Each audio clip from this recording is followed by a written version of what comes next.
మరో బ్రేక్ ని చూస్తున్నాం. అమెరికాలోని డల్లాస్లో ఘోర రోడ్డు ప్రమాదం జరిగింది. ట్రక్కు ఢీకొనడంతో కారులో ఒక్కసారిగా మంటలు చెలరేగాయి. దీంతో ఒకే కుటుంబంలోని నలుగురు సజీవ దహనమయ్యారు. మృతులు దంపతులు శ్రీ వెంకట తేజస్విని, పిల్లలు సిద్ధార్థం మృతగా గుర్తించారు. విహారయాత్రలో భాగంగా తమ కుటుంబ సభ్యుల దగ్గరికి వెళ్లి తిరిగి వస్తున్న క్రమంలో రాంగ్ రూట్లో వచ్చిన ట్రక్కు ఢీకొట్టడంతో ఈ ప్రమాదం జరిగినట్లుగా తెలుస్తుంది. మృతులు హైదరాబాద్లోని తిరుమలగిరికి చెందినవారు. స్థానిక జూపిటర్ కాలనీకి చెందిన శ్రీ వెంకట, కొంపలికి చెందిన చొల్లెటి తేజస్వినికి 2013లో వివాహమైంది. ఇద్దరు సాఫ్ట్వేర్ ఇంజనీర్లుగా పనిచేస్తున్నారు.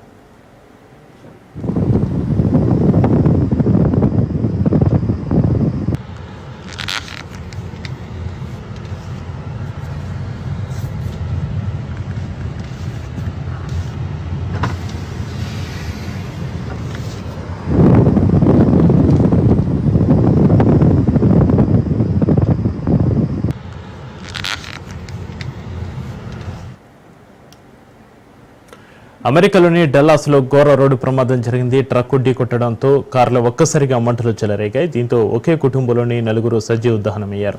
మృతులు దంపతులు శ్రీ వెంకట తేజస్విని, పిల్లలు సిద్ధార్థం మృతగా గుర్తించారు.